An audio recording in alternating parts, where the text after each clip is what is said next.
আজকে আমার রেসিপিতে না, বরং আমি রান্না করব মর্জিনার রেসিপিতে। আর এটা হচ্ছে শুটকি মাছের একটা প্রিপারেশন। এই শাকগুলো আমি 2 দিন আগে কিনে রেখেছিলাম, কেটে ফ্রিজে রেখেছিলাম। ফ্রিজের গায়ের সাথে লাগানো ছিল, খানিকটা অংশ একটু জমাট বেঁধে গেছে, সেগুলোকে বেছে ফেলে দিয়ে ভালো মতো ধুয়ে নিলাম। আর এই ছোট ছোট আলুগুলো আমার দেখতে খুব কিউট লাগে, এটা ভাজি করে খেতে খুবই মজা লাগে। তো আজকে এটা হচ্ছে শাক দিয়ে রান্না করব। এই আলুগুলোর গায়ে অনেক ময়লা থাকে, তাই কাটার আগে একবার ভালো করে ধুতে হবে, কাটার পরে আরও কয়েকবার করে ভালো করে ধুতে হবে। আমি আলুগুলোকে কেবল মাঝখান থেকে 2 ভাগ করে নিচ্ছি। আমি নিজে শুটকি খাই না, শুটকির গন্ধও আমি সহ্য করতে পারি না।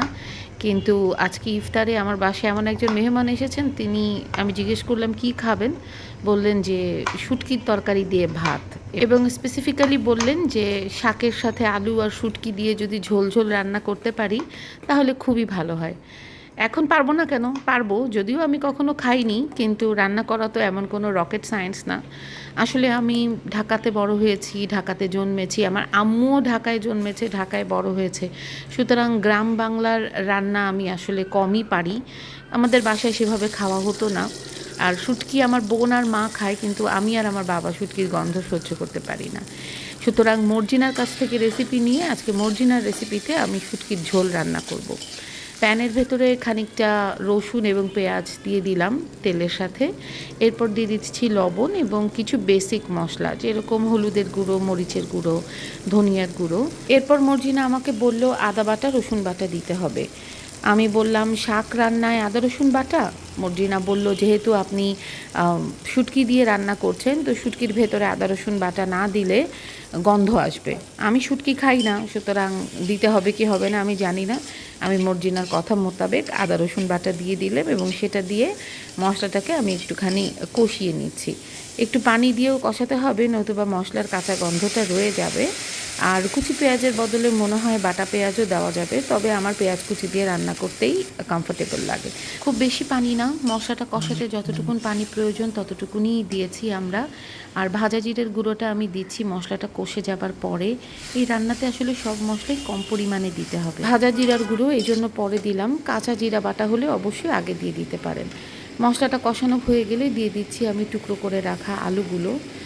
এই আলু আমার খুব পছন্দের একটা জিনিস, কুচি কুচি করে কেটে বেশি করে কাঁচামরিচ দিয়ে ভাজলে যা মজা লাগে খেতে।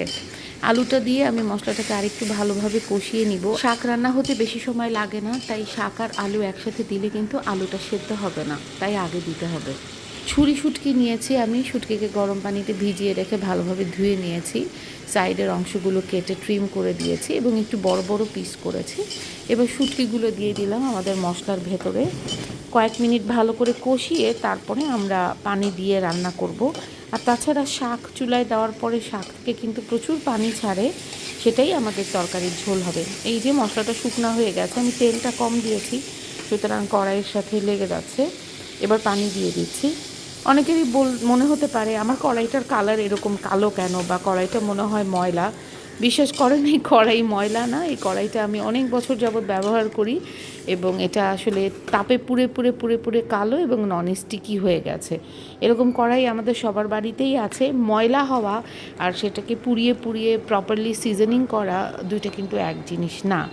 শাকটা দিয়ে দিলাম, এবার ভালোভাবে নেড়ে চেড়ে দেওয়ার পালা। এক হাতে ক্যামেরা ধরে অন্য হাতে শাক নাড়াটা খুবই কঠিন। তো এনিওয়ে শাকটা খুব ভালোভাবে নেড়ে আমরা এটাকে ঢাকনা দিয়ে রান্না করব।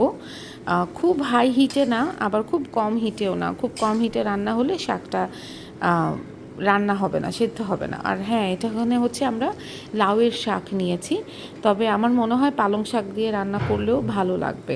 পালং শাক, ডাঁটা শাক, পুঁই শাক এবং আমার মনে হয় মূলা শাক দিয়ে শুটকি দিয়ে রান্না করলেও ভালো লাগবে। যার জন্য রান্না করেছিলাম তিনি খেয়ে খুবই খুশি হয়েছেন, তিনি খেয়েছেন। মর্জিনাকে দিয়ে দিয়েছি বড় এক বাটি, মর্জিনাও বলেছে রান্না ভালো হয়েছে। সুতরাং একবার আপনারা বাসায় ট্রাই করে দেখতে পারেন যদি রমজানে হালকা কিছু খেতে চান। এটা আমি মেহমানের জন্য রান্না করেছিলাম ইফতারে, সাথে ছিল জাম আলুর ভর্তা, বেগুনি, ওভেন বেক চিকেন আর গরম গরম ভাত। আজ এখানে বিদায় নিচ্ছি, সবাই অনেক ভালো থাকবেন।